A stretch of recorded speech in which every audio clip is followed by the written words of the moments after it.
तो वहां से क्या होता था, मुझे डिफरेंट करेंसी में अगर कोई मुझे अगर कुछ मेरे पास मनी होता था, तो उसको जब मैं यहाँ पर कन्वर्ट करवाता था तो वहां मुझे हायर रेट पे मिलता था। सॉरी, मैं सेल कर रहा हूँ, मेरे पास होता था तो मुझे सेल करना है, तो वो मिनिमम रेट देते थे। अब होता क्या है, अगर मैं सपोज वेबसाइट पे जाता हूँ एक्सचेंज रेट की, वहां पर रेट है 17.8, राइट, बट वो कहते हैं हम तो आपको देंगे 16.9 के अकॉर्डिंग या 17.5 के अकॉर्डिंग। क्यों? क्योंकि वो उसमें से डॉलर बचाते हैं, पैसा बचाते हैं वो। और अगर आप कहते हो, आप किसी को बुलाते हो अपने पास, क्योंकि ये ना इसके छोटे छोटे ब्रोकर भी होते हैं, गवर्नमेंट ने उनको एक्चुअली ऑथराइज किया हुआ है डॉलर्स खरीदने बेचने के लिए। कंपनीज हैं ऐसे इंडिया में बहुत सारी, आप अगर कॉल करोगे तो आपके घर आ जाएंगे वो खरीदने बेचने के लिए। तो जो रेट्स होते हैं, जैसे आप सपोज आप अगर हम कोई वेजिटेबल बेच रहे हैं, तो पर बायर क्या करेगा, मिनिमम करेगा रेट। अगर हम वही वेजिटेबल खरीद रहे हैं तो क्या करेंगे, वो क्या होगा, जो बेचने वाला होगा वो बोलेगा हायर साइड पे बेचूंगा। यही सेम केस फॉरेन करेंसीज के उसमें रहता है, कन्वर्जन में। सेम एग्जांपल है ये। तो हम यहां पर मैनुअल रेट मेंटेन करते हैं, OBBO, सॉरी OBBG, नहीं OB08, sorry, T code is OB08। Maintain exchange rate, T code OB08। यहां पर अब देखते हैं, हम पोजीशन में चलते हैं, एम डालेंगे यहां पर average rate USD to INR। देखिए रेट क्या डाला हुआ है, 50 यही लिखा हुआ है, 50 हाँ, तो $50 लिखा हुआ है यहाँ पर, यहीं से पिक किया है यहीं जब से हमने पिक किया। आप सिस्टम में रेट कब का मेंटेन है ये, 21 मई का। 20 का क्यों नहीं उठाया? बिकॉज जो मोस्ट लेटेस्ट होता है सिस्टम, उसके रेट पे एक्सचेंज करता है, उसको कन्वर्ट करता है। सर ये एवरेज रेट ही उठाता है हमेशा। एक्चुअली हमने देखो मेंटेन किया हुआ एम यहाँ पर।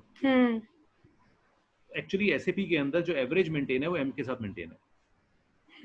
अब हम न्यू एंट्रीज करते हैं, या इसको कॉपी करते हैं, न्यू एंट्री जो भी आपको ठीक लगता है कर सकते हैं, कॉपी करते हैं इसको।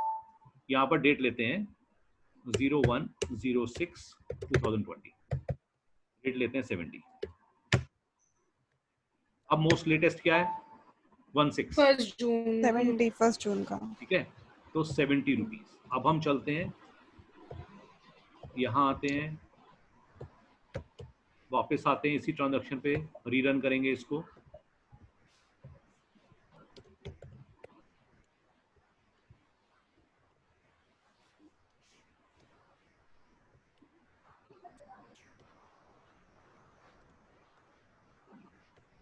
अब क्या आएगा, देखिए 70 रुपीज। यहाँ पर रेट क्या है, 70 रुपीज। तो हमने जो 3 करेंसीज यहाँ पर देखी थी, हमने अंडरस्टैंड किया था, जो document currency, foreign currency, reporting currency and local currency. तो डॉक्यूमेंट करेंसी हमारी ये है, लोकल करेंसी ये है, और रिपोर्टिंग करेंसी हमारी INR ही रहेगी, क्योंकि उसमें हमें रिपोर्ट देखनी है। अगर हमें ये देखना हो कि हमें कितने डॉलर आए, तो आप डॉक्यूमेंट करेंसी में जाके देखोगे। हमने देखना हो कितने रुपीज आए या कितने रुपीज का इनवॉइस था या पेमेंट था, वो आप लोकल करेंसी में जाके देखोगे। अब हम इसको पोस्ट करते हैं। अब इसमें एक एरर आ रही है, एसएपी की एक फंक्शनैलिटी है न्यू जीएल की, जो मुझे आपको बिल्कुल लास्ट के स्टेजेस में पढ़ानी है। मैं आज की डेट में इसको डीएक्टिवेट कर रहा हूँ। इसको डीएक्टिवेट करने का ये तरीका है। ये फंक्शनैलिटी हम अभी एक्टिवेट नहीं करेंगे, बिकॉज ये बहुत हाई लेवल फंक्शनैलिटी, इसको हम एंड में पढ़ते हैं सीओ के साथ। ये SAP 044, अगर पैरेलली किसी ने ओपन किया होता है तो ये एरर आती है।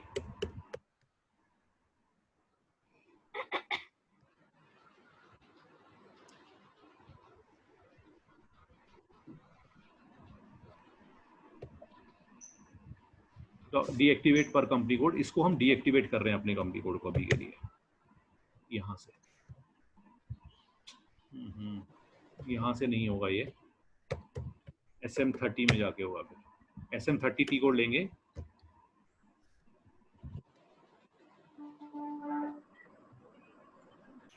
यही सेम प्रोसेस आपको फॉलो करना है।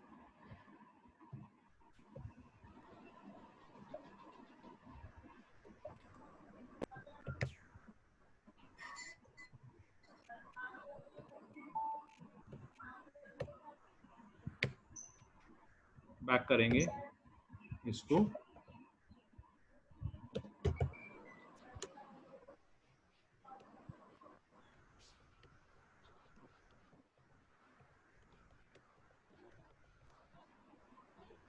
सिमुलेट करते हैं, चेक करते हैं। देखिए ये ट्रांजैक्शन है हमारी। अगर हमें अभी यहाँ पर कुछ इन्फॉर्मेशन नहीं आ रही है, लोकल ये अमाउंट दिखा रहा है। अब हम चलते हैं यहाँ पर चेंज लेआउट में। यहाँ पर जो हमारी रिक्वायरमेंट हमें लगती है, हम सब यहाँ से राइट से लेफ्ट कर जाते हैं। इसको करेंसीज भी ले आते हैं यहाँ पर।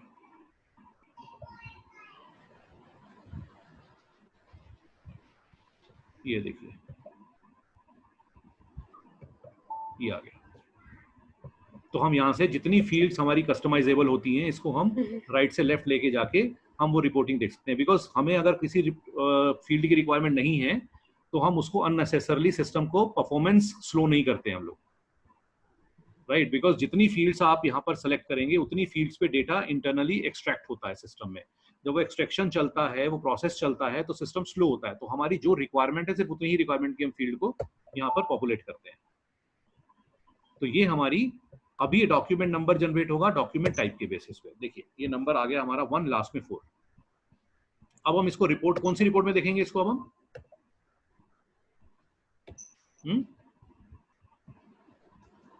कौन सी रिपोर्ट में देखेंगे sir?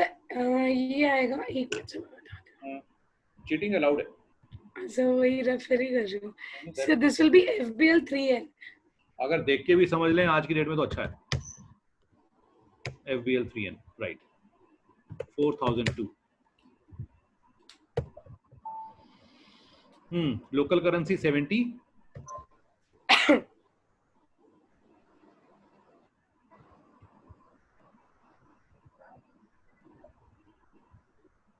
Amount in document currency, and then हम डॉक्यूमेंट करेंसी भी उठा लाते हैं।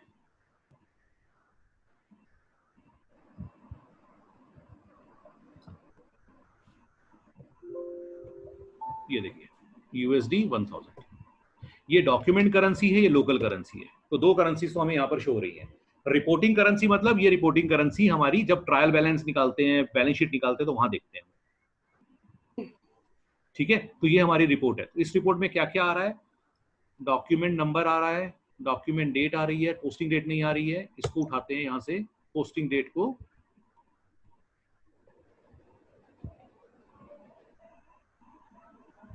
ये देखिए, इसको हम डॉक्यूमेंट डेट के साथ ले आते हैं यहाँ पर। ये देखिए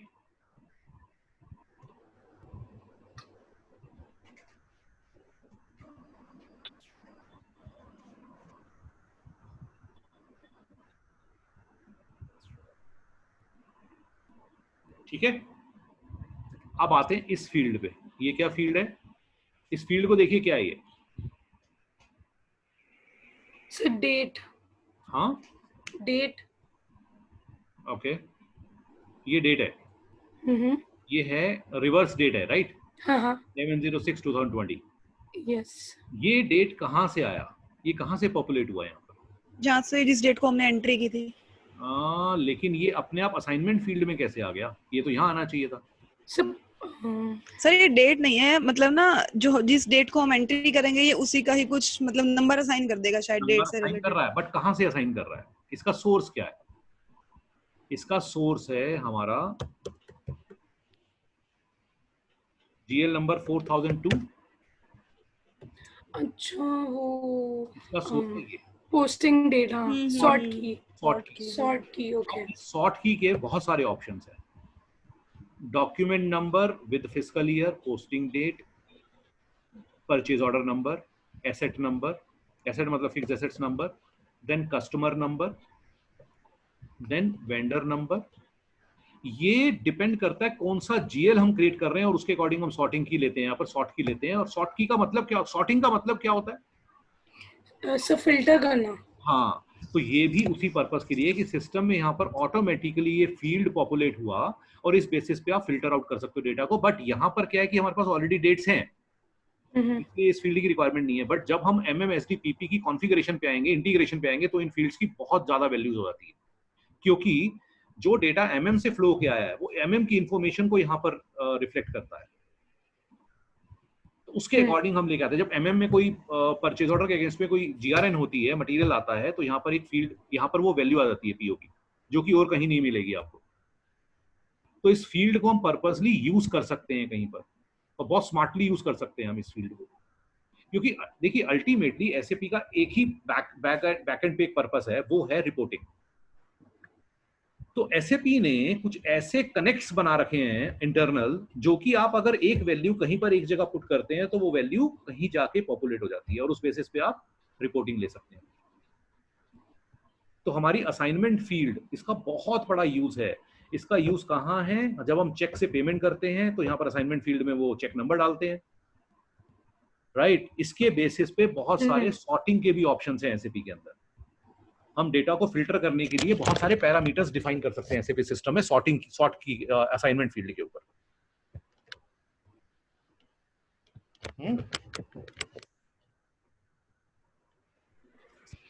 ठीक है, ओके।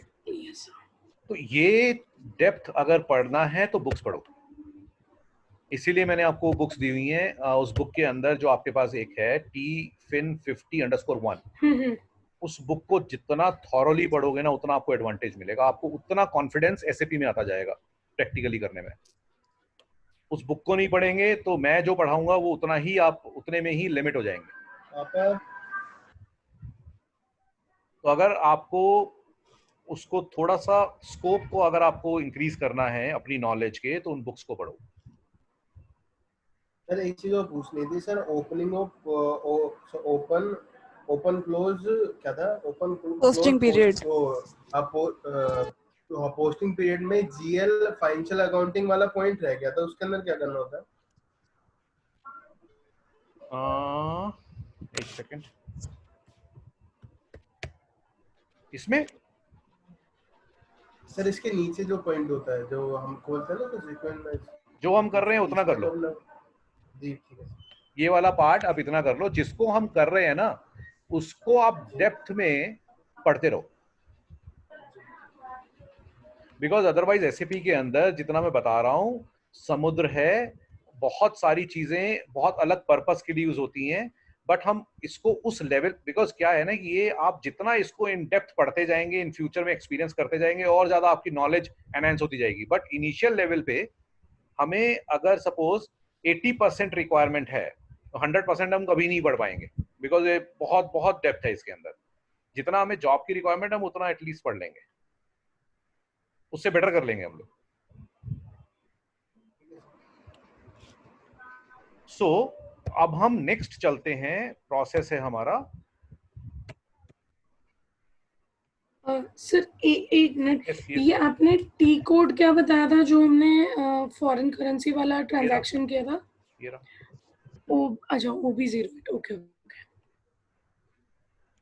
ठीक है, इसमें कंफ्यूज नहीं होना है। OB08 और 0 बहुत सिमिलर सा है, तो इसमें कंफ्यूजन रहती है।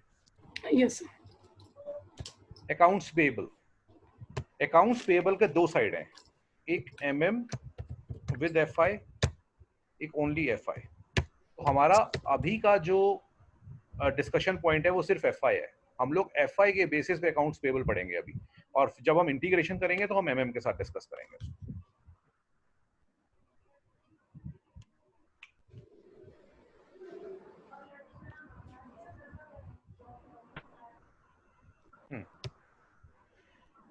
सो इसमें हमारे पास 3 टाइप का डेटा, कौन कौन सा टाइप का डेटा मेंटेन करते हैं हम? टाइप ऑफ डेटा क्या होता है? Sir configuration data, master data and and user data. तीसरा क्या होता है? Transaction data. अभी तक हमने कौन कौन सी ऐसी एक्टिविटीज की हैं जो कॉन्फ़िगरेशन रिलेटेड थी? Creation of company code, fiscal year variant, open close posting period हाँ and field status variant sir.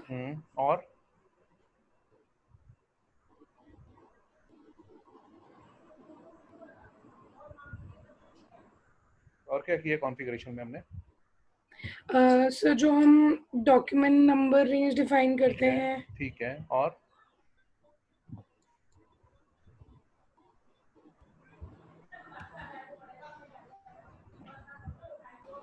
Tolerance और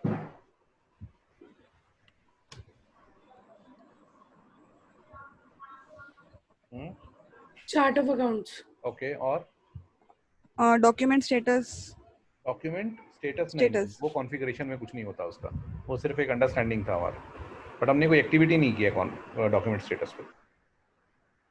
और बोलिए, और क्या क्या एक्टिविटीज की हमने?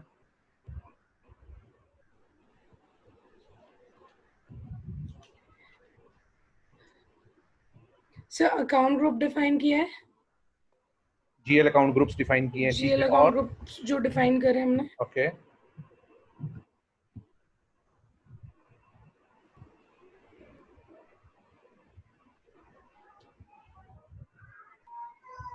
और क्या एक्टिविटीज की हैं हमने? अच्छा, हमने मास्टर डेटा में क्या किया अभी तक? जीएल्स क्रिएट किए थे और उनकी एंट्रीज की थी। क्या किया था? जीएल्स क्रिएट किए थे जो। अच्छा, और ट्रांजैक्शन में क्या किया हमने? सर FB50 F-02 से जो एंट्रीज पास करी है। राइट, FB50 F-02 और एक और क्या था, FB0, sir I am not sure about the transaction code, FB03 से भी कुछ हमने पास किया। ठीक है, और सर और जो रिपोर्ट्स जो FBL3N FBL1N और 5N। कौन सी एक्टिविटी की हमने ट्रांजैक्शन में? ट्रांजैक्शन एक वो FBL5N भी किया था। अच्छा ठीक है, FBL5N तो हमारा कस्टमर का हो गया, बट अभी तक हमने किया नहीं है। रिपोर्ट्स में आ गया। और क्या एक्टिविटी की हमने ट्रांजैक्शन में?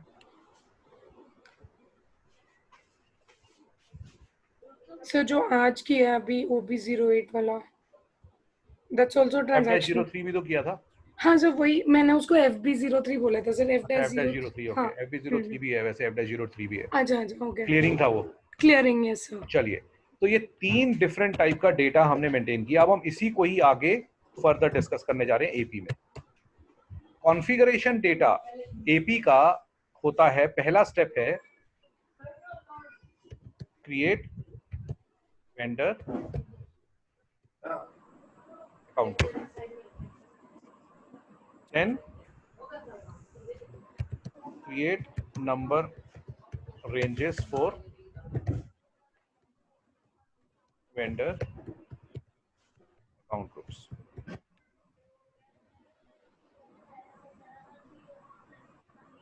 Assign number ranges to vendor.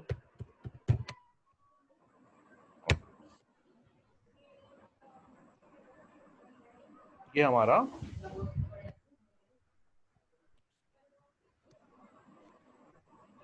हमारी एक्टिविटी है मास्टर। अब आते हैं हम लोग मास्टर डेटा पे। सबसे पहले create GL for reconciliation account, जिसको हम बोलते हैं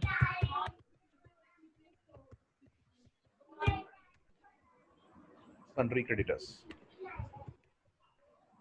ठीक है, then create vendor master.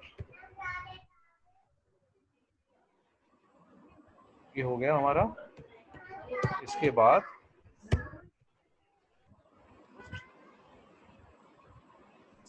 Vendor invoice and vendor payment.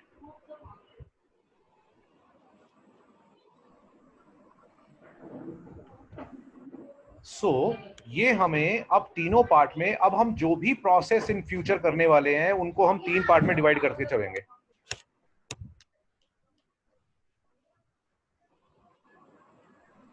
सबसे पहले हमने जीएल के अकाउंट ग्रुप्स क्रिएट किए थे, राइट? क्या पर्पस था उनको क्रिएट करने का? कि जो भी हम जीएल की एंट्री करेंगे मींस उनको पहले ना, किसी मैं बात पर्टिकुलर कर रहा हूँ जीएल अकाउंट ग्रुप्स क्रिएट करने का क्या पर्पस है? मैं जीएल मास्टर की बात नहीं कर रहा, मैं जीएल अकाउंट ग्रुप्स क्रिएट करने का पर्पस पूछ रहा हूँ, क्या पर्पस था? सर अकाउंट ग्रुप्स वो जो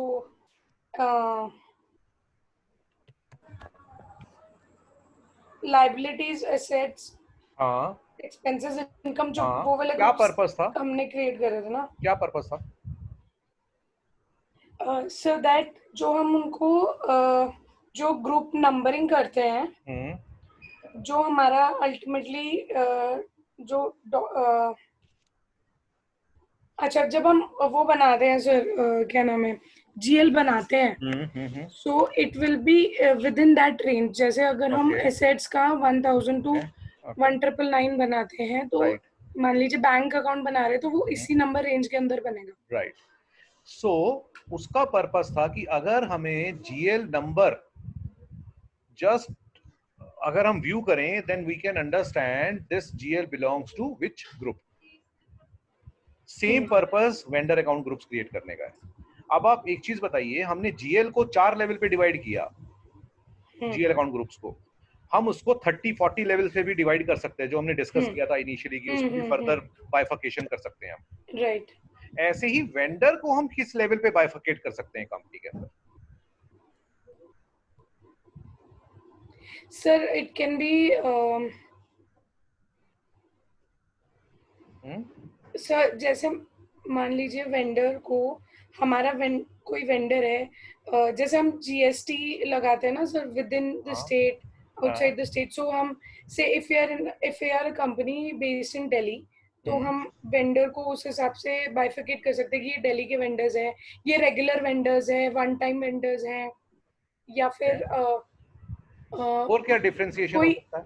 इंटरनेशनल वेंडर हो गया हमारा, बाहर से अगर हम किसी से और क्या सर्विस ले रहे डिफरेंस? हैं। चलिए, आपने बोला इंपोर्ट वेंडर, हाँ ठीक है।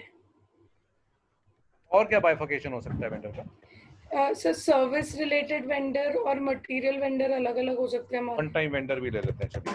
ठीक है। सर्विस वेंडर, मटेरियल वेंडर, और क्या हो सकते हैं? और सोचिए, और किस टाइप के वेंडर्स होते हैं कंपनी में? क्रेडिट वेंडर भी हो सकता है कौन कि सा? क्रेडिट, मतलब कि सब कुछ क्रेडिट पर ही हम उससे सेल करते हैं। अब एक चीज देखिए, एक ही वेंडर से कभी मटेरियल क्रेडिट पे लेते हैं और कभी उसको कैश पे कर देते हैं, तो एक ही वेंडर को आप बाइफर्केट कैसे कर पाएंगे? क्योंकि वेंडर तो एक ही होगा, वेंडर का लेजर तो एक ही बनेगा। सर कोई वेंडर्स ऐसे हो सकते हैं जो वेंडर एंड कस्टमर दोनों है हमारे लिए। नहीं, वो तो इन्हीं में से ही कोई होगा। अच्छा ओके। वो तो इंपोर्ट वेंडर भी हो सकता है, और वो सर्विस वेंडर भी हो सकता है, मटेरियल वेंडर भी। अब जैसे आप रॉ मटेरियल खरीदते हैं वेंडर से, उसको स्क्रैप बेच देते हैं आप, तो वो आपका हमारा कस्टमर भी हो गया, वेंडर भी हो गया। कस्टमर बन गया, राइट। और क्या टाइप के वेंडर होते हैं कंपनी में? सन्ड्री क्रेडिटर्स, और क्या क्या हो सकते हैं कंपनी के अंदर?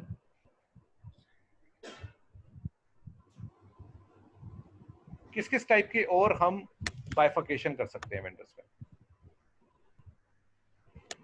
ट्रांसपोर्ट वेंडर कर सकते हैं।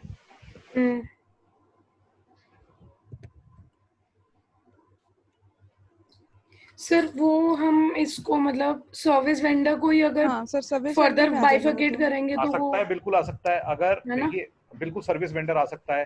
अब सर्विस में आपका, अगर आपका मेजर पार्ट है ट्रांसपोर्टर का, तो हम अलग क्रिएट करते हैं, अलग क्रिएट कर सकते हैं। हाँ, अगर नंबर अगर ऑफ, पता है कि मैं रिपेयर एंड मेंटेनेंस भी करवाता हूँ, वो भी मेरी सर्विस है, राइट। बट फ्रेट मेरा एक मेजर पार्ट है, मतलब बहुत सारे मुझे फ्रेट वेंडर्स की रिक्वायरमेंट होती है, तो फिर मैं बाइफर्केट करूंगा। और क्या टाइप के वेंडर हो सकते हैं?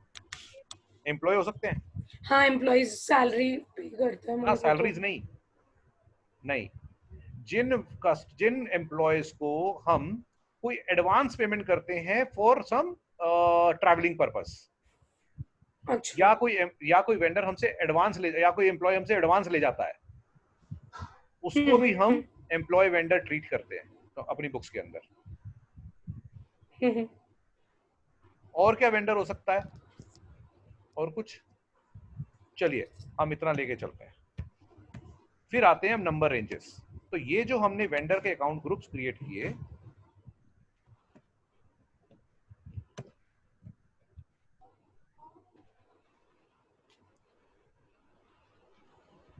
इनको हम एक एक कोड डिफाइन कर देते हैं। हम VA01,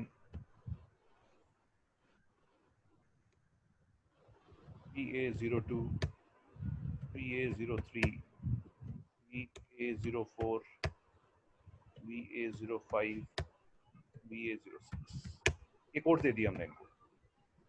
फिर हम इनको नंबर सीरीज देते हैं। अब नंबर्स में हम क्या बोलते हैं, यहाँ भी मेन वही सेम चलता है, 10 कैरेक्टर्स नंबर 1। इंटरनल एक्सटर्नल दोनों हो सकते हैं। अब जनरली क्या होता है, कंपनीज के अंदर जो एम्प्लॉय वेंडर होते हैं उनके एम्प्लॉय कोड से बनाए जाते हैं,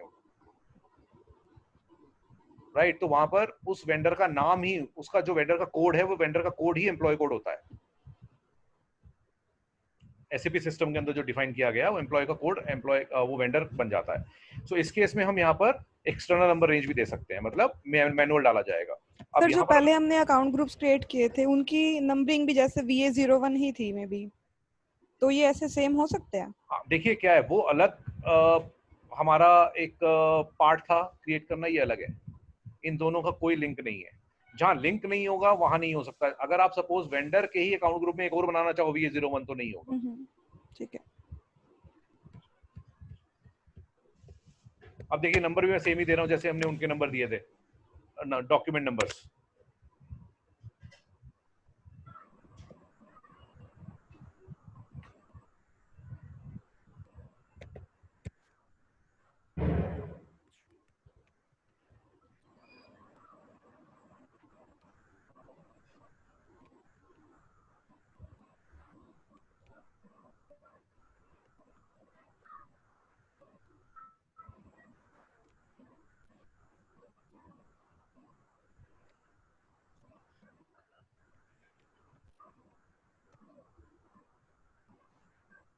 इसके बाद हम असाइन कर देते हैं इन दोनों को। जो ये यहाँ पर है वो असाइनमेंट हो जाता है इनका, इन नंबर सीरीज का असाइनमेंट हो जाता है, जिसमें एक कोड रहता है बीच में।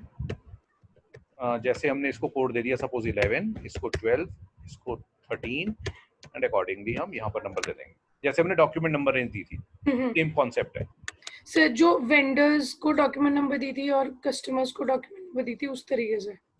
कस्टमर को तो अभी हमने नहीं दिया, जीएल को जो दिया था हमने, GL document number, GL document, हाँ जी हाँ जी, जो हमने डॉक्यूमेंट नंबर रेंज क्रिएट की थी वैसा ही किया हाँ था जी हाँ जी। इसमें किया। चलिए इसके बाद हम आते हैं जीएल का। अब जितने जीएल्स हमने, जितने ये कोड्स बनाए उसके अकॉर्डिंग हम जीएल्स भी बनाते हैं। यहाँ पर जीएल्स कैसे बनेंगे, हमने अकाउंट टाइप पढ़ा था, आपको ध्यान है? वेंडर का अकाउंट टाइप क्या होता है? के। हाँ वो तो क्रेडिटर्स का, हाँ वेंडर। हाँ, तो क्रेडिटर्स और वेंडर्स में क्या डिफरेंस है? ठीक है।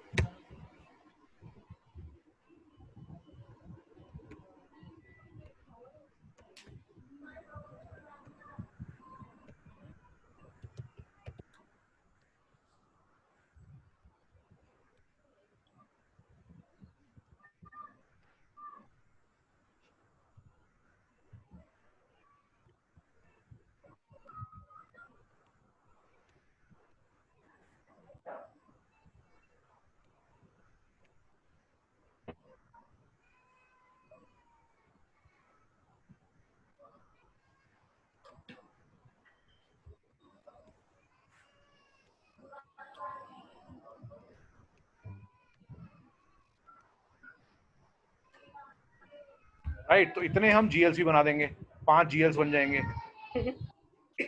फिर हम वेंडर क्रिएट करेंगे, वेंडर लेजर, उसमें ये जीएल असाइन होगा। तो अब हम ये एक्टिविटी करने जा रहे हैं।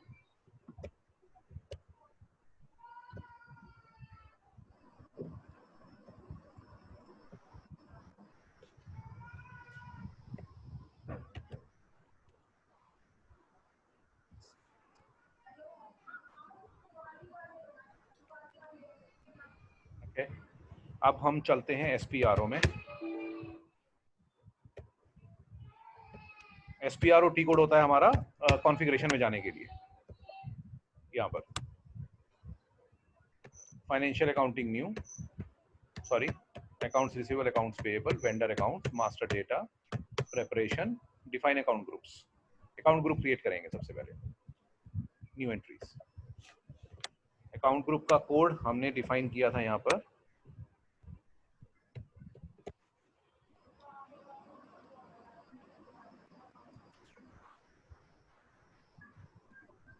सेव कर देंगे। अब जैसे फील्ड स्टेटस ग्रुप होता है हमारा डॉक्यूमेंट की फील्ड को चेंज करने के लिए, SDRO, बिकॉज 4 लेवल होते हैं ना, SDRO, suppress display required optional required। ऐसे ही यहां भी होता है। तो यहां का फील्ड स्टेटस ग्रुप ये है।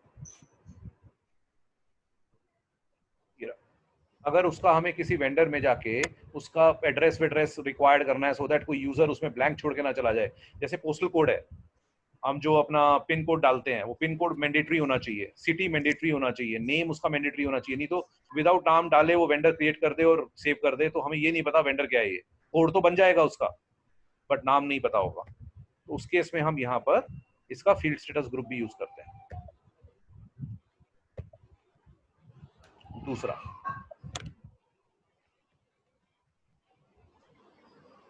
One time. इस वन टाइम पे यहाँ टिक कर देंगे। वन टाइम का मतलब क्या होता है?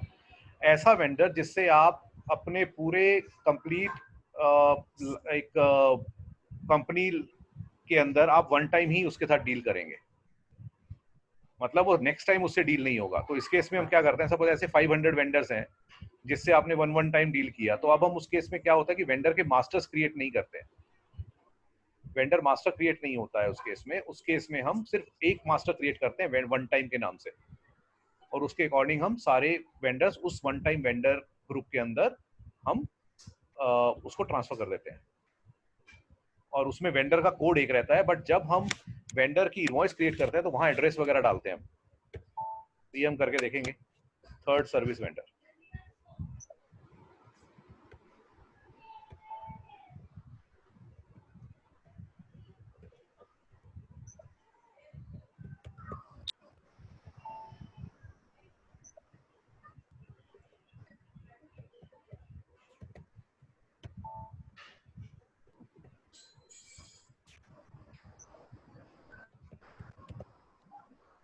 ये हो गया। ये हमने उसके ग्रुप्स क्रिएट कर दिए। ये 6 ग्रुप्स हमने बना दिए यहाँ पर। अब हम चलेंगे नंबर रेंज क्रिएट करेंगे। Create number range for vendor accounts. आज मैं आपको इसका डिफरेंट डॉक्यूमेंट भेजूंगा एक, उस डॉक्यूमेंट में से आप ये पूरा प्रोसेस रन कर सकते हैं। इंटरवल्स। अब इसमें हम देखते हैं इसमें क्या क्या नंबर सीरीज ऑलरेडी क्रिएटेड है, क्योंकि जैसे नंबर हम कंपनी कोड पे बनाते हैं डॉक्यूमेंट नंबर रेंज, बट ये कंपनी कोड लेवल पे नहीं बनती है, क्लाइंट लेवल पे बनती है। तो मैं यहाँ मेंशन कर देता हूँ।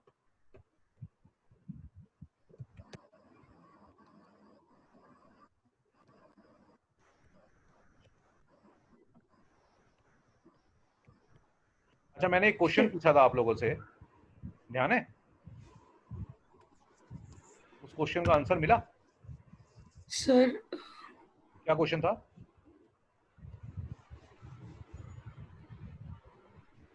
एक क्वेश्चन किया था मैंने।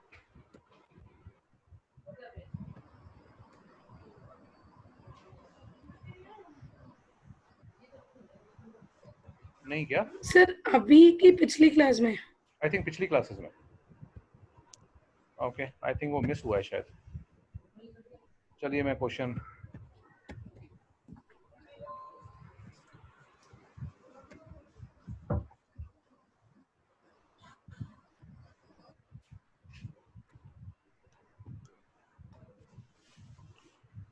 TR does not create an SAP system for which configuration step?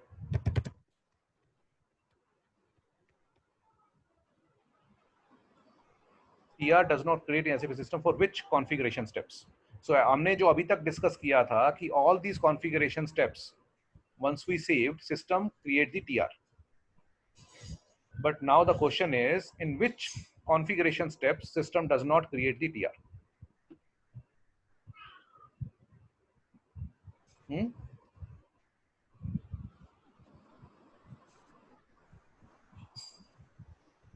Question clear है?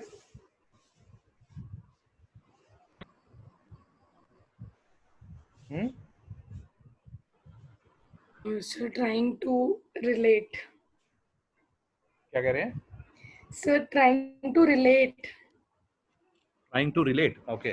तो अभी तक आपने ऐसी कौन सी एक्टिविटी की है जिसमें आपने कॉन्फ़िगरेशन किया है बट रिक्वेस्ट नहीं बनी?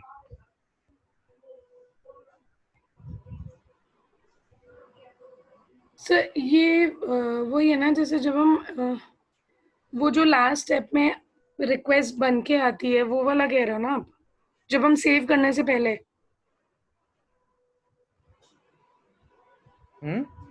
सर कोई भी ट्रांजैक्शन या कोई भी कॉन्फ़िगरेशन सेव करने से पहले जो रिक्वेस्ट बॉक्स बन के आती है, हाँ वो नहीं आता है। हाँ, वो किस कॉन्फ़िगरेशन के स्टेप में नहीं आता है?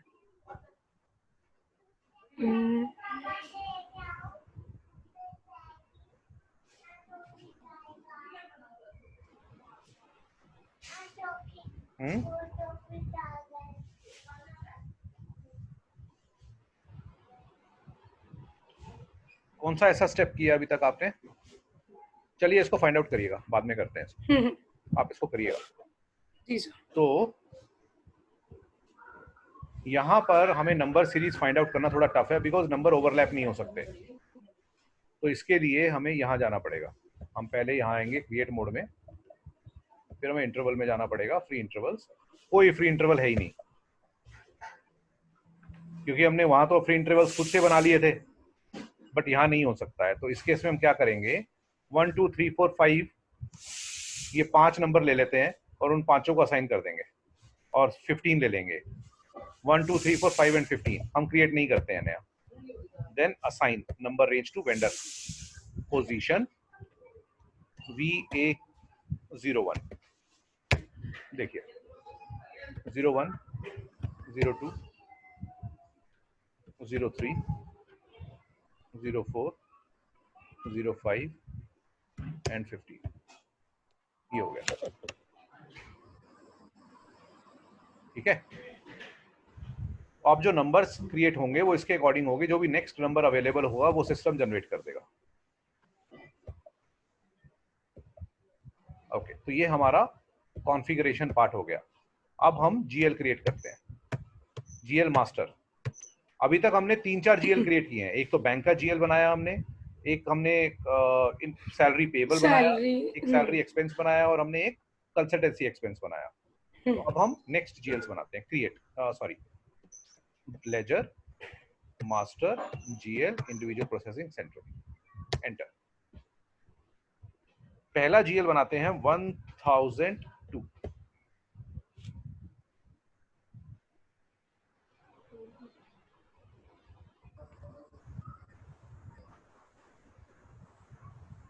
इसको क्रिएट करेंगे। अच्छा एक चीज और बताइए, क्या हम यहाँ पर 1010 ले सकते हैं?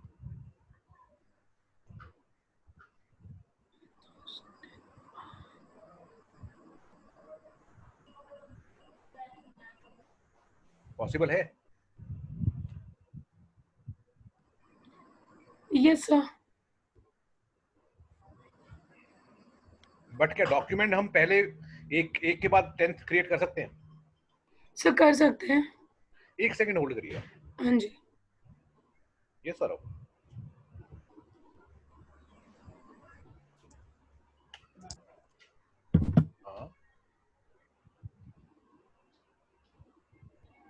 ये नहीं पता यार।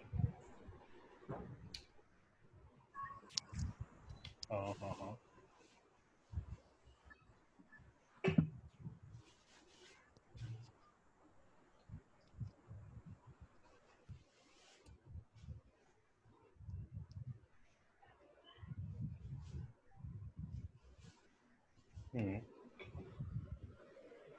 ठीक है, मतलब ठीक है ना। सीपी होंगे जो वहाँ के बेसिस के लोग होंगे जो करते होंगे, हाँ वो हो सकते हैं। नहीं वो ठीक है, हमें ना अभी एक एसडीएस देना है उनको, ये वाला सॉल्यूशन डिजाइन स्पेसिफिकेशन डॉक्यूमेंट हमें वो देना है और उसमें ना हम इनको लिख देते हैं। अभी हम ना एक जनरल सा बना दो, जो जो रिक्वायरमेंट उसमें दिखी हुई है ना डॉक्यूमेंट के अंदर, वो फिल कर दो जितना हमें पता है, जितना हमें पता है।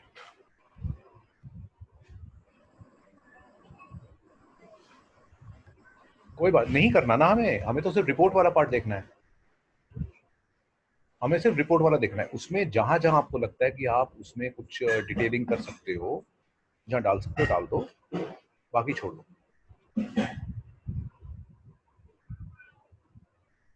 वो तो पता है, हाँ, नहीं नहीं वो पता है, वो तो बात की बात है। अब हम अभी हम क्या है, एक तो नाम दे देते हैं, रिपोर्ट का नाम दे देते हैं अपना, जो हमें डिफाइन करना है।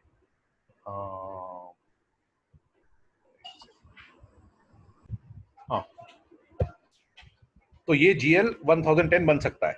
क्या हम डॉक्यूमेंट नंबर 1 से पहले 10 बना सकते हैं? हाँ जी सर, बना सकते हैं। डॉक्यूमेंट नंबर जो हमने फाइनेंशियल डॉक्यूमेंट नंबर क्रिएट किए, अच्छा, डॉक्यूमेंट नंबर जब हमने डॉक्यूमेंट क्रिएट किए थे, हमने पहला डॉक्यूमेंट बनाया, JV पास किया, दूसरा किया, तीसरा किया, चौथा किया, क्या वहां पॉसिबल है?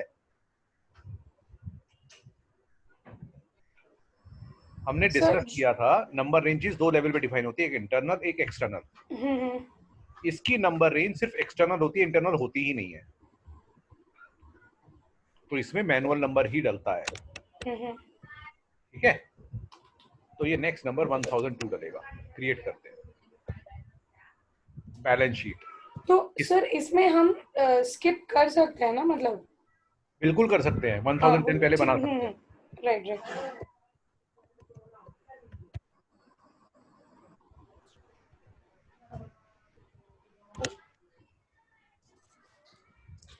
देखो यहाँ पर ये है,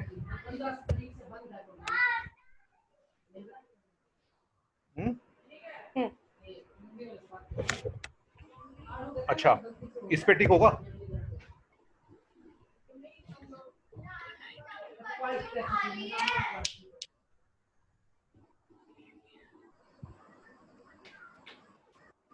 सर होगा। होगा? क्यों होगा?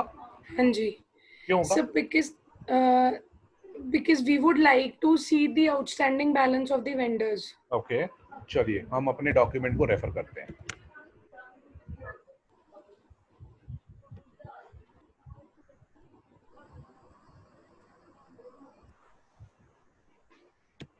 What documents are open items?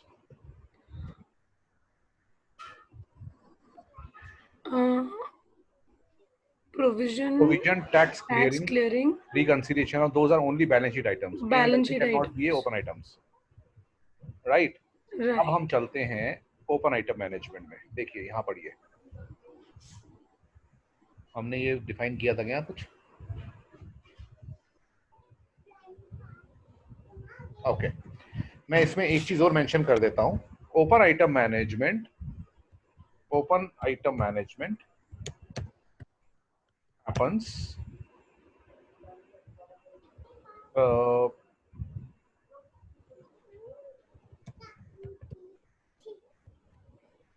enable open item management field for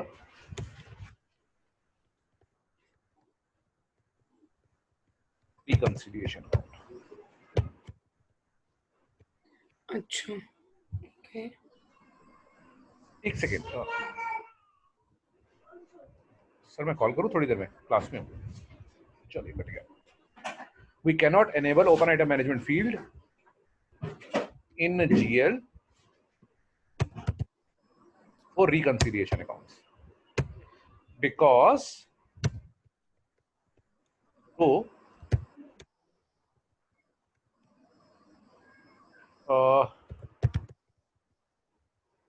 reconciliation accounts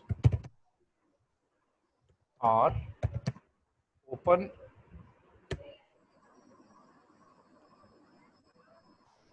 item nature, but though reconciliation account are open item nature, so those are by default open.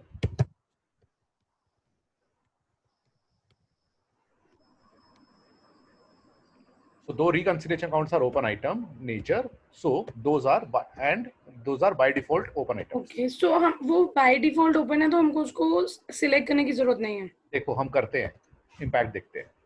हम्म. यहाँ पर 012 डालेंगे वेंडर अकाउंट्स. यहाँ आएंगे, इसमें हम vendor postings लेते हैं और इसको सेव करते हैं. देखिए सिस्टम क्या बोलता है.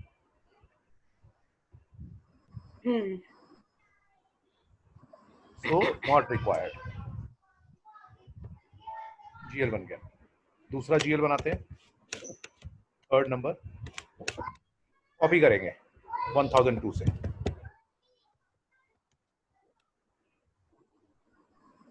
यहां पर देंगे सर्विसेज. फोर्थ बनाते हैं.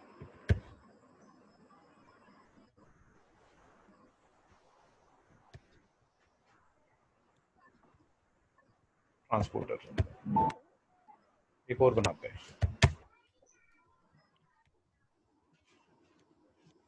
एम्प्लॉइज.